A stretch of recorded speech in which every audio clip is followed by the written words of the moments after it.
All right, a sentence that has never been said before. B2B enterprise HR software space is the most riveting, the most compelling espionage story you'll ever hear. I feel like this episode is going to have to start with the Netflix, like, dun because this is a Netflix original level drama. I feel like I can rule the world. I know I could be what I want to. I put my all in it like no days off. On the road, let's travel, never looking So, back. all right, we got to do this story. Parker Conrad, who is the CEO of a company called Rippling, they do like payroll as well as other kind of back office stuff for startups, tweeted, came out 2 days ago and said, Rippling sued Deel today. Our lawsuit alleges that Deel cultivated a spy at Rippling and orchestrated a long-running trade secret theft. The spy searched Deel in our system 23 times a day on average, letting him spy on Deel's own customers who were considering switching to Rippling. And then he posts screenshots of the lawsuit. Did you read this? Yes, and we should preface this saying, I think you have friends at Deel. I'm an investor in Deel. So I invested in Deel many years ago. It's one of the best investments. I really like Alex. I don't know him super well. Like, we're not like buddy, but like Alex, the founder of Deel, I think is awesome. And I use Deel. I think Deel's a great product. And so that's kind of my bias and context coming in is I like Deel and I invested in Deel. And when I talk about this, everything here, it's allegedly, and it's also, this is just what the lawsuit says. And also, it's just comedy for me. Like, I don't know about any of this, and I am just like everybody else on Twitter. This is for entertainment for me. So please don't take this too seriously. What's the baseline story? Okay, so basically the story is Rippling notices, he's saying, we noticed somebody was looking up Deel a lot in our systems. So then, this is where it gets good. He's like, so we created a honeypot. The best. The story behind this is basically, like, I wouldn't even be smart enough to come up with the idea of this. This is amazing.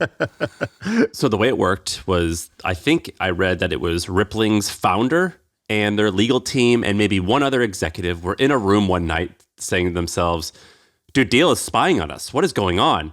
How do we catch them? And they said, how did they know they were spying? Like, is it really know. that they just noticed in the logs this guy was searching Deel a lot? That sounds I don't know. So crazy. Yeah, so there's always, no matter how thin a pancake, there's always two sides. That's what my dad always tells me. So I don't know. But we only, that's a good one, right? Yeah. We only know this side. So this side is that they had a suspicion, and then they're sitting there one night and they go, I got it.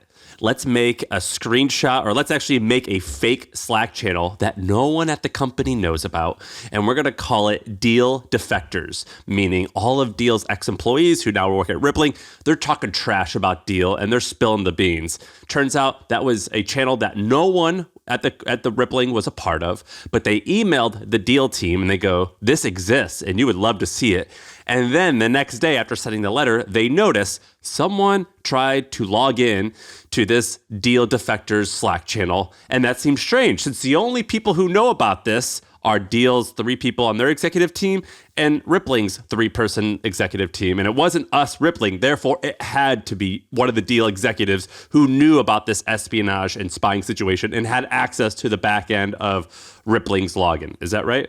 I think that's right. So that's allegedly what happens. So they go to the local authorities, because I think this is happening in Ireland, by the way. Like, he's working at the Ireland the Dublin office. And they go to the local authorities, they get like whatever, the ability to kind of like subpoena his phone. So I guess what happened is person comes in, says, hey, you've been served. You need to hand over your phone right now. And he says, oh, it's upstairs in my bag. Like, all right, let's go get it. So they go up. They look in the bag, just a laptop in there, no phone. And they're like, okay, where's the phone? He's like, I got to go to the bathroom. So he goes to the bathroom, locks himself in the bathroom real quick. And then the story goes, the person heard him doing something, quote, doing something on his phone. And he's knocking on the door, basically shouting at him like, hey, if you delete anything on that phone, you're in violation of the law. The story goes that the spy goes, that's a risk I have to take. He said that? That's a risk I'm willing to take. He said that? That's what they wrote at this thing. So, and then they hear a flush. That's a shade. They hear a flush, and then the guy flees the premises. They don't get the phone. And then Rippling orders somebody to go check the plumbing of the building to see if he flushed a phone. Couldn't find a phone in there. No phone. And so that's where the story stands today. And then that's why they came out publicly and tried to win this in the court of public opinion instead. Can I give three little bits of advice to anyone listening? If you're ever going to get in trouble, one, don't say shit. Do not say that's a risk I'm willing to take. Don't say anything. Just say, I don't want to talk, or give me a lawyer. The second thing, don't write down anything that you'd be afraid for to be found in discovery. And three, do not delete messages when you think you're in trouble. That's against the law. Dude, I don't know if any of this is true. There's a whole bunch of back and forth. So here's a bit of the other side of the story. So I think someone from Deel came out, and here's what a Deel spokesperson said.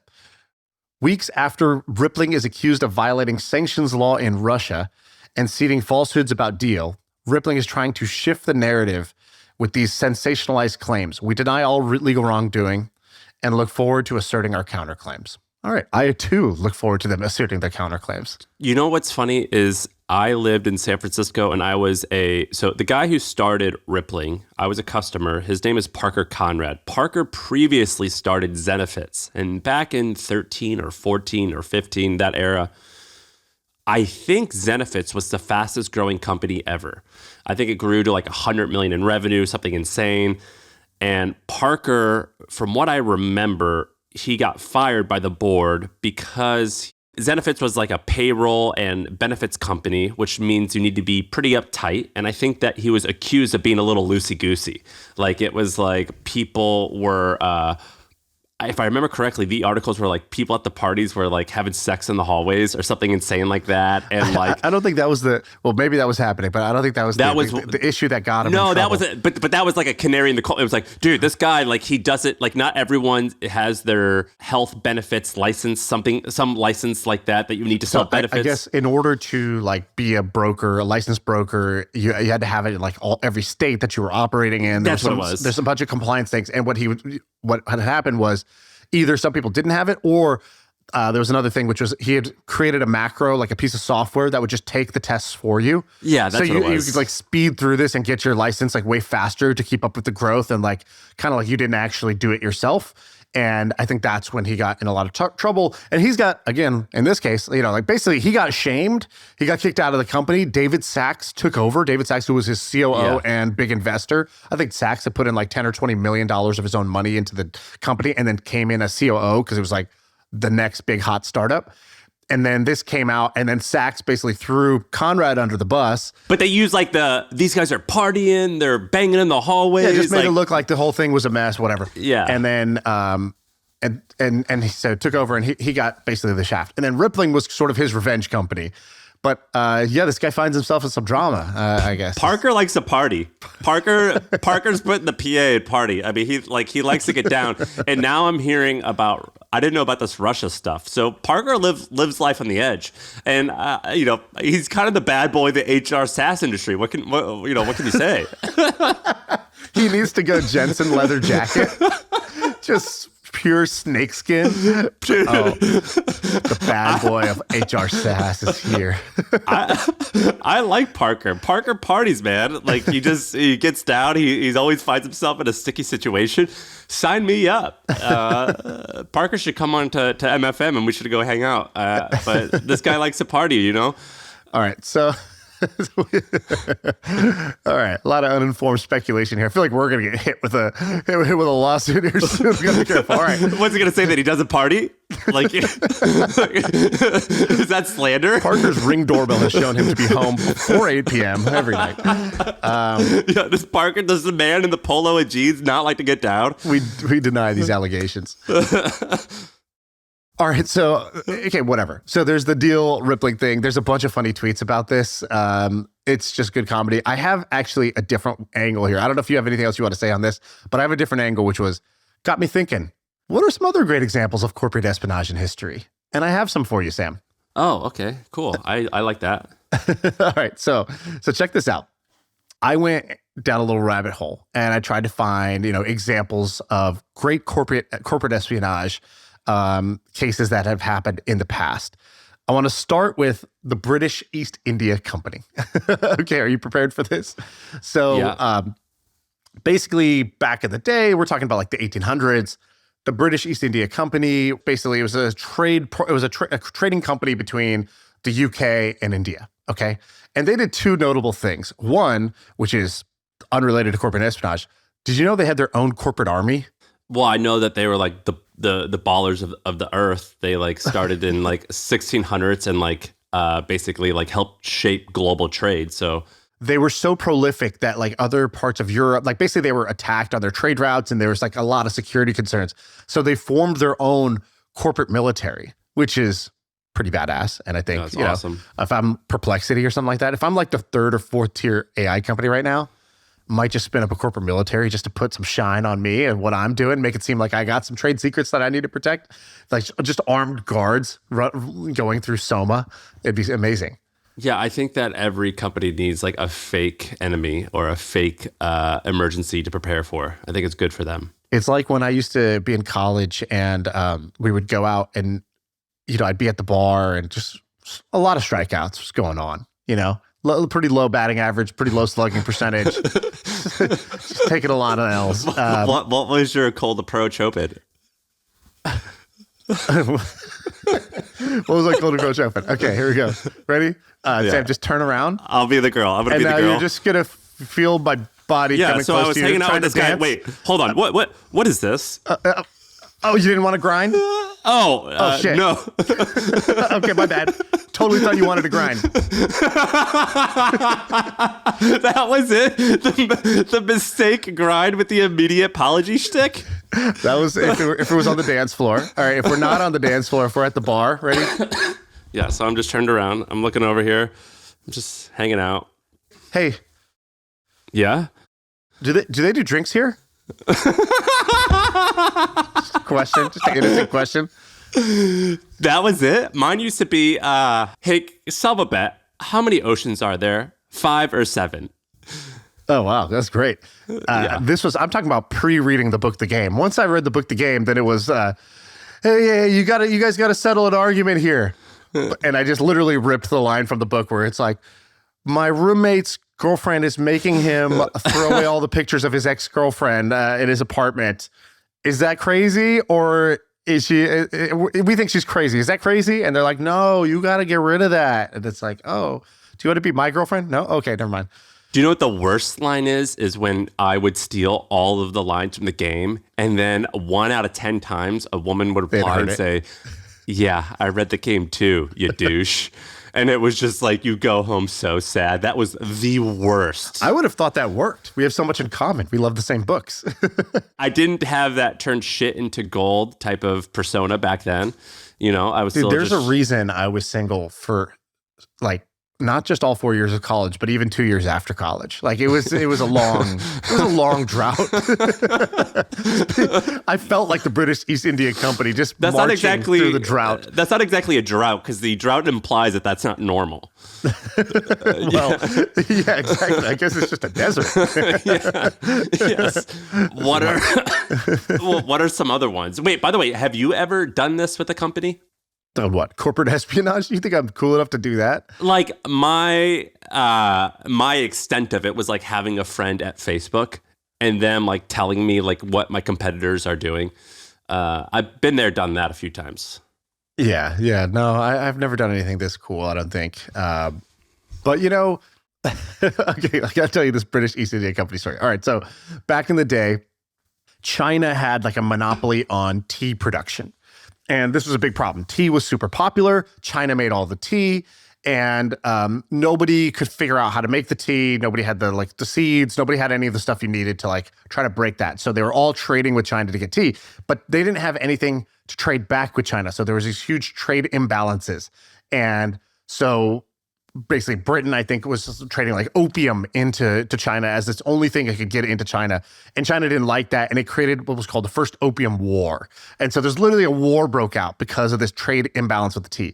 And so what happens is the British decide to do something about this. And so let me tell you this story real quick. So the British East India Company, hire this guy named Robert Fortune. He's a Scottish botanist and adventurer. And they paid him, they were like, you are going to infiltrate China and you are going to steal the tea industry secrets of China. And by the way, Google a picture of this guy, because I don't know how he pulled this off. He looks like a Scottish man, but he disguised himself as a Chinese merchant and went underground. He was wearing Chinese clothing, Chinese hairstyle. He traveled deep into China's tea region, which is actually off limits to foreigners. And he was able to get access in, and he studied tea production step by step. Everything from planting, harvesting, drying, packaging, all of it. He didn't just observe. He was able to collect thousands of tea plants, seeds, This equipment. guy was supposed to be Chinese? This guy was supposed to be Chinese. I don't know how he did it, but Dude, he looks like me. Yeah, exactly. He's you with sideburns. Like if you had just sick chops. So, wow. He not only that, then he started recruiting, turning other people. So he started recruiting Chinese tea growers, hiring them and persuading them to leave China secretly and relocate to India. And basically, he pulled it off. He goes and he steals the trade secrets. He hires the tea growers. He smuggles them out of the country. He brings the seeds, the tools, the knowledge, the trade secrets. He gets to India and they start growing tea. And soon after that, India surpassed China in terms of its tea production, broke the Chinese monopoly on tea, and prevented future wars, actually de-escalated the conflict because now there wasn't this huge trade imbalance and opium problem. That's insane that this guy pulled this off. How long was he in China for? I think this was like a multi-year thing. How exciting. That's a life worth living. Let me give you some other ones. All right, so now let me give you a more modern example. Oracle versus Microsoft. Have you heard this story? No. All right, so two giants, two successful companies. Microsoft, if you remember in the 90s, was doing antitrust cases. And Bill Gates, there's videos of this on YouTube. He's like in depositions and they just were getting hauled in front of the antitrust committees and they had to defend themselves. So he was being accused of a monopoly. Monopolistic behaviors. And this really was a problem for Microsoft. It slowed them down. I think it's called like the lost decade, where basically like for a long period of time, Microsoft couldn't acquire companies. They couldn't if something got hot, they couldn't release a competitor and kind of use their distribution to win because they had just gone through this antitrust problem. They had to lay low. They had to lay low, exactly. And so Microsoft, while it's in this situation, Oracle hires all these private investigators to go and dig up dirt on Microsoft during this period of time. And it gets found out. But what they were doing was pretty smart. Instead of digging up dirt on Microsoft, they were going to all these other companies that were supposed to be independent. Like they were kind of coming out and providing like testimonials or testimony in support of Microsoft. And it was like, oh, this independent council, like the Independent Institute, the National Taxpayers Union, they're coming out in support of Microsoft here. And Larry Ellison from Oracle's like, nah, no way. And so Oracle hires these private investigators to go dumpster diving. And so they're digging through the trash of these independent organizations, finding links where they got paid by Microsoft. And they get caught. They get caught doing this, but they're also caught that Microsoft funded these organizations. And so they go to Larry Ellison and he's like, look, I had nothing to do with this. I wasn't made aware of it till the end. And I agree this was a bit unsavory, but he goes, corporate espionage, this is a public service. We're doing our civic duty here. We are taking hidden information about how Microsoft was funding these supposed independent orgs, and we are making it public. We're doing God's work out here, and just calling it public service and is doing his civic duty. I thought was an incredible spin. The other day, in an Elon Musk interview, someone asked him, I think it was like Ted Cruz, was like, who do you, a lot of people think you're smart. Who do you consider smart? And the first person he said was Larry Ellison. Elon said that? Yeah. He goes, Larry Ellison. He goes, I think Larry Ellison is one of the smarter people I work with. He said, you remember from Forrest Gump where he says, stupid is as stupid does? Elon goes, smart is as smart does. So he took the inverse of that line, which I thought was pretty funny. He goes, smart is as smart does. And I think Larry Ellison might be the smartest person I know. Holy shit. It's pretty funny that I didn't, up until Larry kind of got a little bit more front facing with some of these things, I regarded him as like just a guy who he kind of just started early and became the best. I didn't realize how sharky, not necessarily in a bad way, that he actually was though. Yeah, how elite he is. Wow, that's amazing. Elon, I think, took some of his spin. Remember when he impregnated that woman who works with him and he was just like, underpopulation is the biggest crisis we face. And like turned it into, I'm saving the planet. Yeah. And I was like, whoa. Playa. Playa with no R at the end, man. That is incredible. Like, can you imagine having the balls to just come out and not just defend it, not deny it, but to claim that you're doing good? That's like a story that was like incredible. In high school, when you're hanging out with your buddies, smoking weed late at night, and you're just like riffing and saying the dumb shit you're gonna do in the next morning when you're sober, like we're changing now. We're gonna get up and we're gonna start working out first thing in the morning. That's like a thing that Elon would say. It is crazy. It's like, hey, like, don't you think it's kind of inappropriate? You know, she works with you. She's an executive of a company. Maybe there's an imbalance of power here. Like, are you concerned about this at all? He's like, I'm concerned about underpopulation. Like, wow, holy shit. Nick Cannon just like writing notes out there. All right, here's some other ones. Coke versus Pepsi. Dude, did Nick Cannon just catch a stray bullet on that one? Yeah, he's like the icon for too many kids, dude. Dude, say it ain't so, not Nick Cannon. So, 2006, Coke versus Pepsi. Another, Deel Rippling, Microsoft Oracle, Coke Pepsi. These are all just like the legendary rivalries. So, an EA at Coke who's disgruntled, this woman, Joya Williams, decides, you know what? Screw it. She leaves her post as a EA, and she steals basically some trade secrets. She takes a can of their new product that's unreleased, and she writes a letter to Pepsi, and she says, I have the formula for Coke. Do you want the secret formula? And I have a new unreleased product. She sends a letter, and she says, I'll give you the formula for a price. Guess what her price was? $100,000, $1 million, I don't know. $1.5 million. And what year? 2006. All right, so it's about $3 million today. Pepsi, being the good guy that it is, says, you know what? Not doing it. They tell Coke, they say, hey, you have this woman. She's trying to sell your formula. We don't want it. Let's you and the FBI, let's take this woman down. And what they do is they set up a sting operation. And so she comes out and she's ready to sell the formula. They do a test payment for $4,000 to show that they're legit. They record her saying what she has and that she's doing this trade. And then they lock her up, they arrest her, and she goes to prison for 8 years. Wow. Isn't that crazy? Wow, that's a lot. Maybe like maybe too much. Yeah, maybe like too much. Maybe a few months. Dude, Pepsi, you guys suck. Maybe promote her. I don't know. 8 years in prison seems like it was a lot for that. So yeah, she got made an example out of. That's crazy. This was like a recent story. 2006. So it looks like her boyfriend was like also in on it. Like this was like a legit scheme. Yeah, that sucks. When I hear Joya, I think of like an old woman who's like, oh, Coke, you didn't give me a raise. I'm going to get back. You know what I mean? Like, I think that there was more to it. All right, that's also crazy. What do you think about Pepsi turning down the secret formula and the trade secrets and deciding to take her down? Because what are you going to do with that? Pepsi's like, what am I supposed to do? Make my shit taste like Coke? It's just sugar. Yeah, I don't know what you expect me to do with that.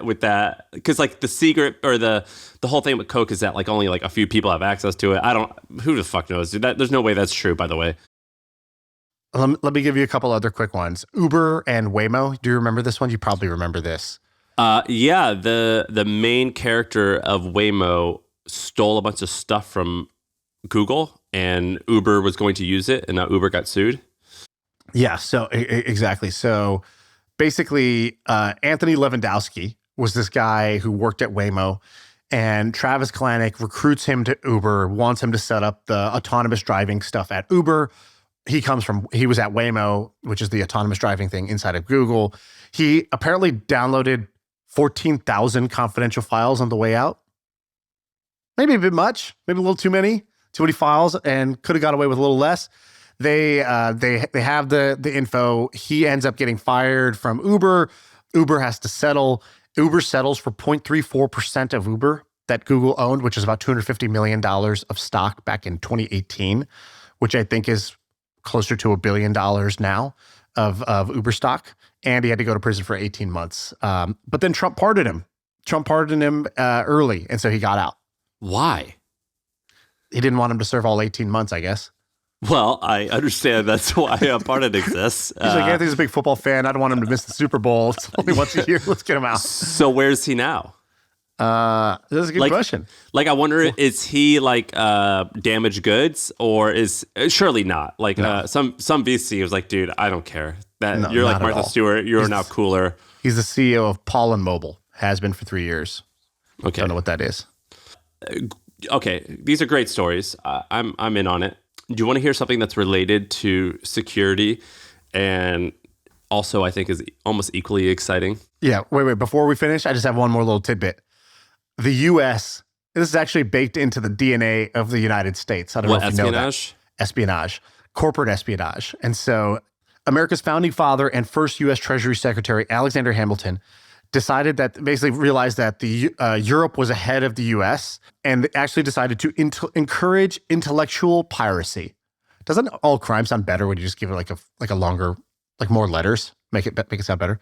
And so what he said was he advocated to reward those who would bring improvements and secrets of extraordinary value into the United States, which was instrumental in making the U.S. a safe haven for industrial spies.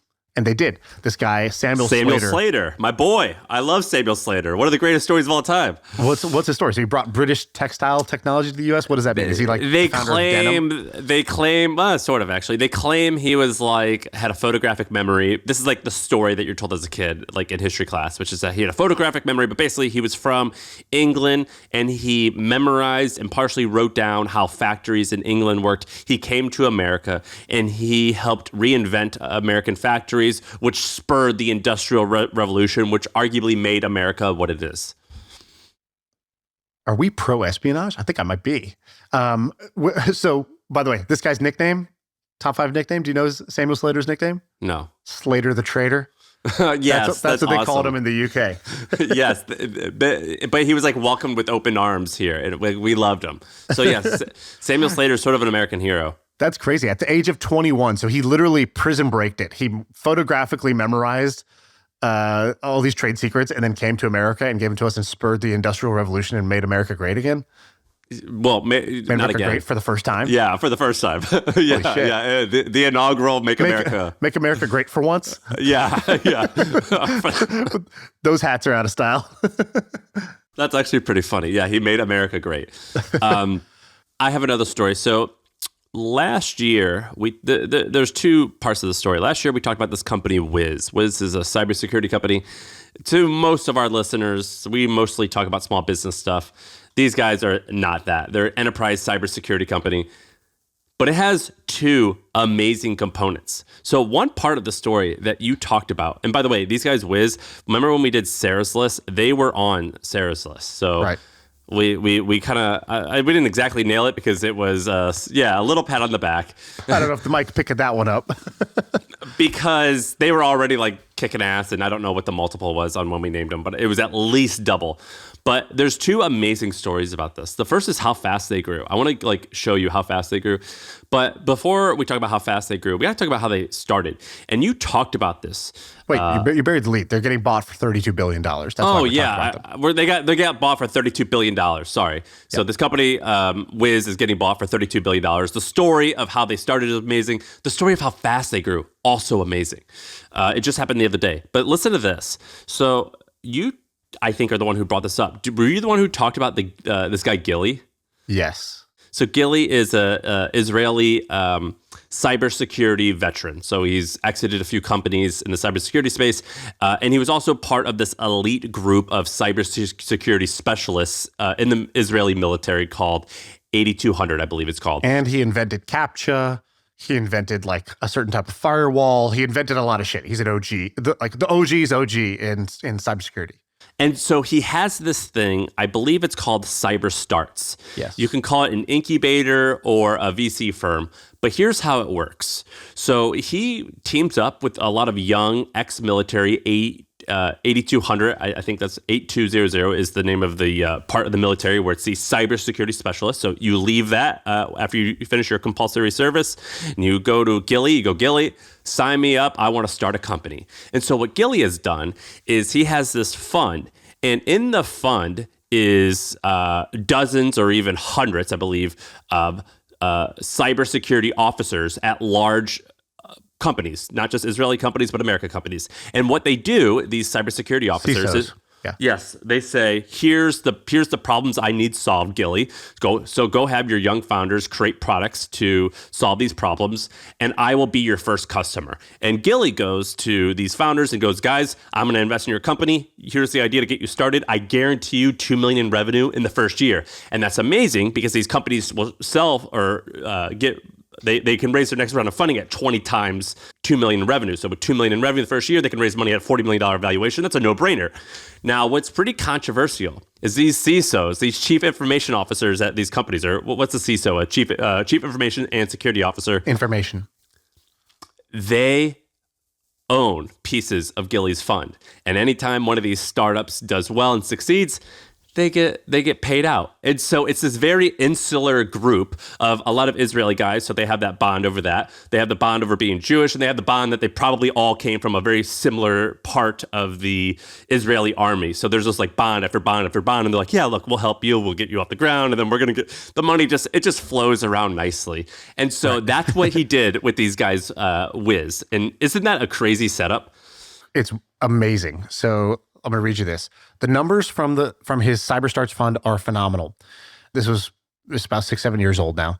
It only has 22 companies, but the 22 companies combined value was $35 billion at the time. Now, Wiz just sold for $32 billion itself. So it says 5 of the 22 are unicorns. So that's an extremely high hit rate. So, a normal VC fund, I think between 1% and 3% of the companies will become unicorns. A YC, which is the best accelerator in the world ever, I think their numbers between 6 and 10%. And so this guy's like double YC, right? So 5 of the 22 are unicorns. 4 of them sold in the last 12 months for a total of $1.5 billion. And then it says in all 3 of his funds, he shows an IRR, so his internal rate of return of more than 100%, which is obviously fantastic. Not a single company in the portfolio has closed to date. And he basically beats every VC fund in terms of his performance. His first fund, he turned $54 million into $1 billion. That was his stake. Yeah. Crazy, right? You described the model well. So basically, he's got this network of CISOs, and they're called the CyberStarts like CISO group. And they basically all talk. They say what problems they have, but they also get pitched solutions, and it's like kind of the hand-picked solution. They all start using it. They all have a share in the fund. So if those companies take off, they win. It's this kind of like, there's definitely a conflict of interest with this. Let's be clear. But it's wow, what a powerful network, and what a powerful way to use a network. James Courier came on the podcast. I just did an interview with him. I don't think it's out yet. But he's got this whole thing. His fund is called Network Effects, and he has this blog post called "Your Life on Network." Your life on Network Effects, or your life is a network effect. And it's basically like everything you do from the college you choose. You're not just choosing a school; you're picking a network to join. Like I joined the Duke Alumni Network when I picked Duke. Right? When you move to San Francisco, you're picking a network of people to join. When you pick a company, you're picking a network of people to join, and those are going to be the coworkers and future opportunities that open up for you. And so once you realize like your life is dictated by networks, the church, the religion you're in, that's a network. The language you speak, that's a network. The country you live in, that's a network. And so similarly here, this is like such a powerful example of this guy having this network dating back to the Israeli kind of like security intelligence groups to the network of Fortune 500 CISOs. How valuable that is. That network turned out to be worth tens of billions of dollars. And it's pretty amazing. He's so precise about this. So look at the first YouTube link that I posted in our MDB doc. So basically, there's this video that has 400 or 800 views, less than 1,000. It has 528 views. Do you see that 528 view video? In this video, he breaks down where he goes, I've done this 35 times. I have a 9 to 18 month journey that I use to achieve product market fit before building any cybersecurity company. And he goes through the key phases, which is basically like exploring different pain points and how to find them.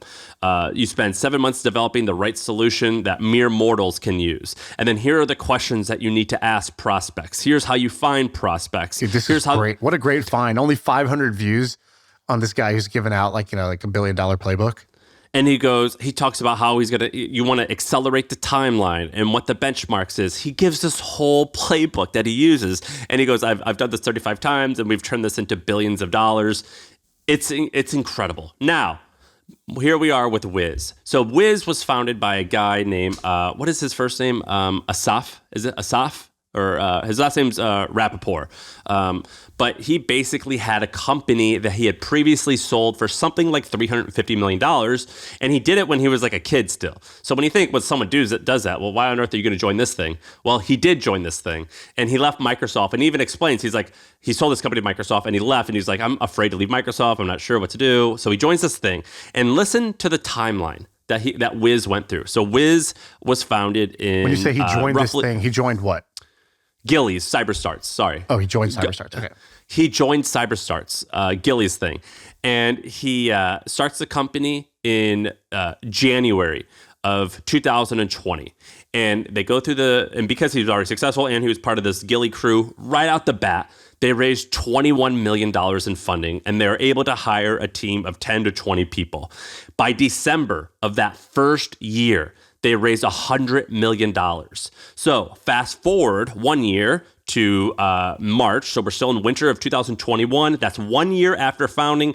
They're only at 40 employees, but they are at roughly $100 million of ARR. Is that crazy? I mean, that's breakneck speed, right? Like this is, by the way, we do this, but there's a lot of people who are like, dude, venture money, don't raise too much money, growth. It's a problem. You got to bootstrap, you got to, people, there's different ways to win. This is a great example of like, no, raise a bunch of money out the gate, blitz scale this thing and keep raising money and just go for the huge prize.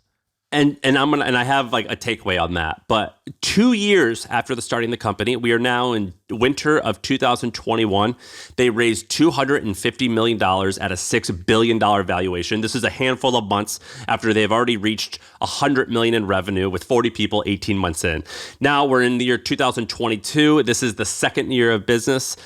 They are at, I believe that, second year of business. They're at 100 employees. And by the end of that year, they're at 400 employees. Now we're going to fast forward each year. Here's how fast they grew their revenue after 100 million in revenue. By year 3, they're at 200 million in revenue. By year 4, they're at 500 million in revenue. And by that same year, they sell for $32 billion. Is that insane? How on earth can you imagine going 0 to 5 years in and you're creating between 500 and a billion in revenue with only like 500 or 600 employees? I was watching a clip of their CRO talking, and he was like, we were growing so fast that the only reliable benchmark we could use for how much to grow our headcount on our sales team was just, he's like, they were like, did you use, like pipeline, leads, kind of like, how did you do market analysis, market studies? He goes, we just looked at how full the calendars were. And he's basically like, for every product line and every category, we just looked at how, like, the calendar density of all of our sales reps. And in areas where the calendar density was high, we knew that area is working, hire more people based on the density. And we measured our calendar density of sales reps for booked calls for people looking for demos. And that's how they knew. That was the only reliable leading indicator they could figure out for growth. And if you look at their Glassdoor review, the CEO has, like, people rave about him. And, like, you could say, well, I don't know, is Glassdoor even accurate? Not sure. Dude, you're the only dude who looks at Glassdoor. They have one web visitor a month, and it's you. Man, I'm telling you, you can get so much insight. So if you go to Glassdoor, you sort by negative, and you look at the negative reviews, and then you look at the positive reviews, and the truth is in the middle. And I'm telling you, you can learn so much information about what people are complaining about. Were you ever on Glassdoor with any of your companies? Like, was the hustle on Glassdoor? Yeah, and I didn't look because the only people that left reviews were the people I fired. Correct. And do you think that they had an accurate view of like the company? Well, it's an accurate view of the people who disliked me. Like, so, but there's what, I don't even want to read it, but what's it say? Does it say, I'm trying to go. I don't know if we have one anymore because we haven't been in business for like independently for years. They could have shut it down, but like, it was probably like the management is good, but the CEO like moves too fast and like is not communicating well, which is like probably true. Too handsome, too ripped, moves too fast. Well, like I would like make decisions like I'm like this intimidatingly smart. I would like make decisions quickly, and I would say this is what we're doing now, and I just wouldn't like communicate with my managers. I would just say this is it. I just can't believe you like reading the reviews of whiny employees of other companies. I just like what do you really get out of it? Like, it reveals so much truth. Like it could say like but that thing you said is true about like every company. You know, like yeah, but the like CEO likes to move fast. It could be like let's say there's this new startup, and it says like the market we were going to do like a Better Up. You know what Better Up is? It's like a coaching platform before Hampton. We were thinking about getting into that. And I read the reviews of Better Up, and the reviews were like, business boomed during COVID, but now we can't get anyone to sign up for online coaching. So that's like an interesting like macro insight into the market of coaching. Like it boomed during COVID. That's good. I like that. And so you'll see that on like 4 different coaching platforms, Glassdoor reviews, or like, our valuation, if you see this in like 5 different ones, is way too high. I have no idea how we're ever going to grow in this. That's not something that you want to see on 4 different Glassdoors of companies in the same industry. So you get like insights like that. Or it could be like CEOs amazing at press, don't believe everything you see. And if you see a bunch of those, then I think to myself, I've been like basing a lot of my insights off of public articles. I don't know if I should actually do that. You know what I mean? Yeah, I personally wouldn't do I personally wouldn't trust it because I think you're going to get a lot of basically false negatives in this that would spook you. So, for example, but did you ever work at a company that are good? Did you ever work at a company that had blind?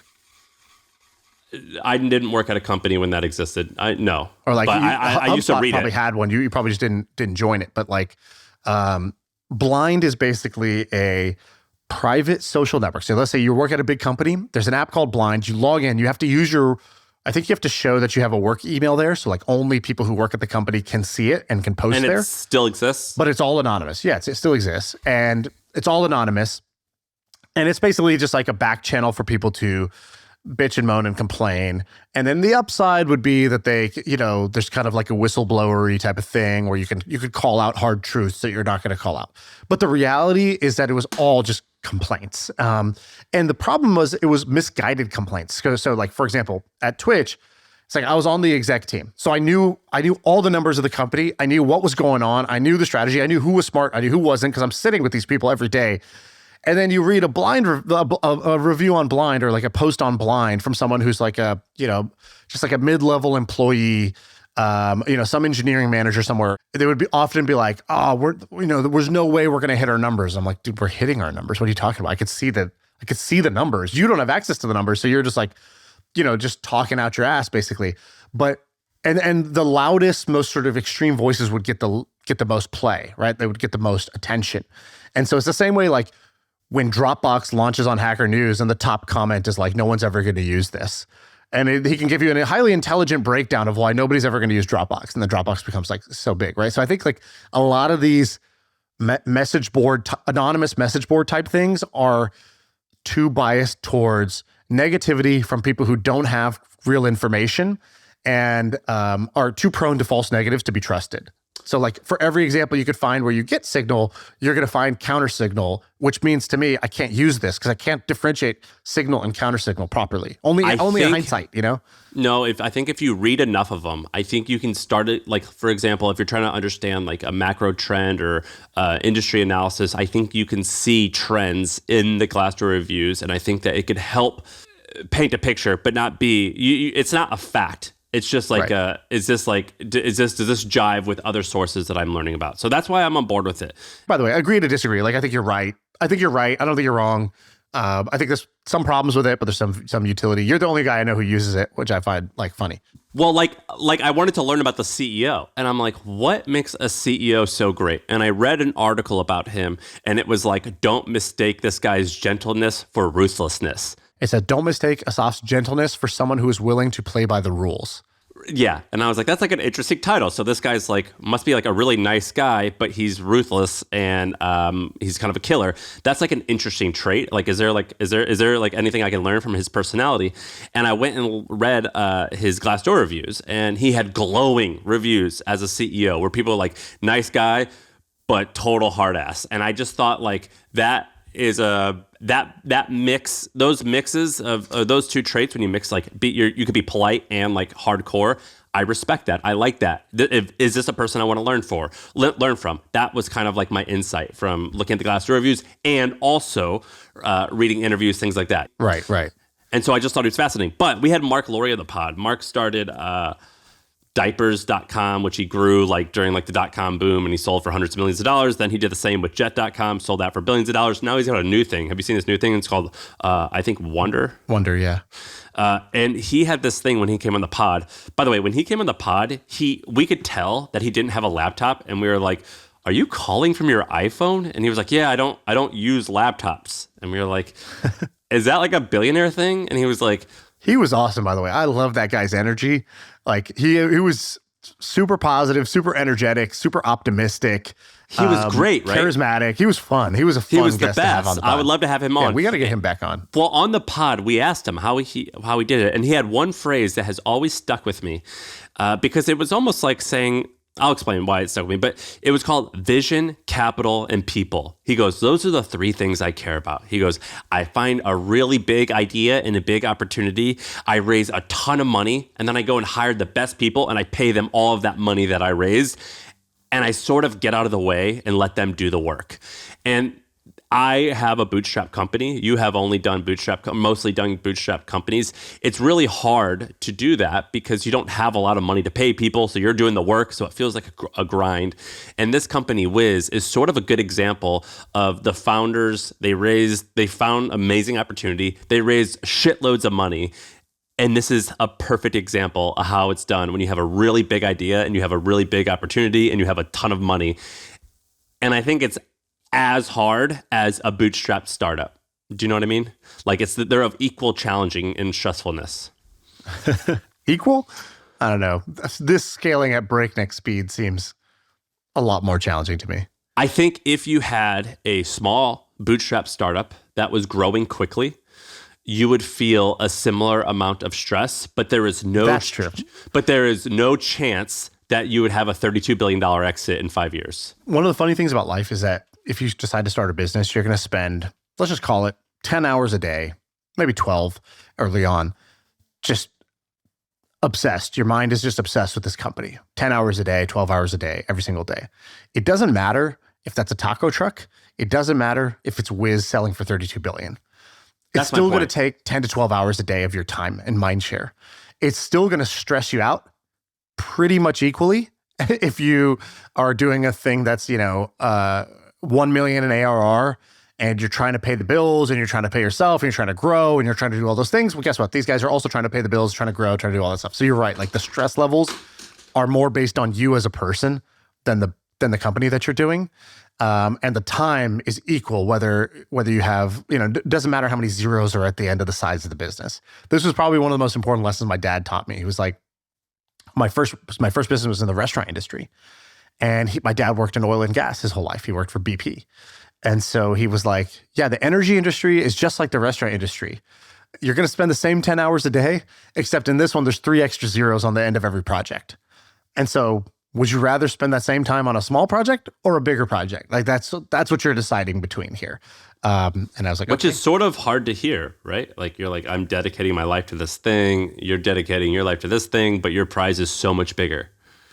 I didn't think it was hard to hear. I was like, oh, that's the truth. Okay, cool. Thank you. Like, okay, what do I do? And then I pretty much immediately switched and went and did a biotech thing with him in Australia. Like, I was pretty ready to hear the truth. I think that most people, you're right, don't like to hear the truth. I like to hear the truth because I realize that basically the truth, while short-term painful, is actually long-term less painful. And I think most people don't like the short-term pain. They're willing to have long-term pain. Have you been following these guys like getting acquired? Was there anything that you liked about the story or that stuck out to you? Well, remember when we first brought this up? We first brought this up because Wiz was rumored to be selling for $23 billion. And then something happened where it was like, no, that's just a rumor, or Google couldn't do it because of antitrust, or for some reason the deal wasn't going to happen. And if you remember, Asaf came out and he tweeted this like kind of like badass memo where it was like, first they leaked the deal, like first deal information got leaked. They're in rumors about an acquisition for $23 billion. Then he releases this thing and he's like, we're not looking to get acquired. I think he said, like, let me cut to the chase. Our next milestones are $1 billion in ARR and an IPO. And everyone was like, yeah, that's it. That guy's a killer. And most of us were like, most of us on the sideline were like, oh, nice negotiating. Like, pretty sure it's going to sell for, I don't know, 25, 30 billion in the next 12 months. And that's exactly what happened. It sold for 32 billion in the next 12 months. It like came exactly true what a lot of people noticed, which was like, but what was the first offer? The first offer was like 20 or 18? 23 got billion. it. So we got $10 extra billion. And I don't even know if the 23 billion was on the table. Maybe the 23 billion was what he wanted at the time, and they continued to grow. And this is all part of the negotiation, right? It's not. This didn't. I don't think this leaked because somebody really just wanted the world to know. This is part of a public negotiation. It's a price setting. It's an anchoring. It's getting the second bidder to up their bid. There's a whole bunch of stuff happening there. And when a CEO is like, we want to be independent, and it's like, yeah, you do. But if the price is right, we'll see. We'll see what happens. And almost always, once the price is right, they do it. I love hearing about this story. I'm very excited. The time that we've worked on this podcast, this guy has built and sold a $32 billion company.